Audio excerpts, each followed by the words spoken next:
Kasalukuyang nasa kustodiya ng ICC ang dating presidente na si Rodrigo Duterte na kung saan nga ay inaresto noong March 11, 2025.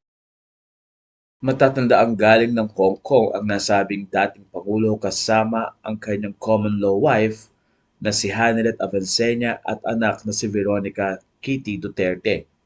Nandoon din si dating Executive Secretary Salvador Medialdea. Matatanda ang sinabi ng dating Pangulo na nasa Hong Kong siya para sa isang event ng mga OFW. Narito ang kanyang naging pahayag. Mas lalo akong mahuli dito sa Hong Kong. I am here as a visitor. We do not enjoy any privilege here. Tsaka kung magtago ako, hindi ako magtatago sa ibang lugar. Diyan ako sa Pilipinas. Diyan mo ako hindi makita. At nang maaresto nga si Duterte ay na-detain naman ito sa Villamor Air Base.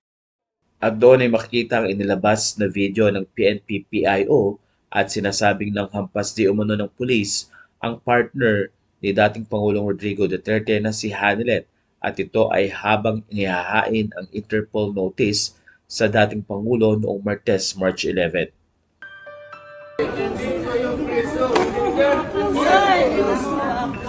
Ito yung garilya! Anak ko! Balik niyo ang anak ko! Balik niyo ang anak ko! Ang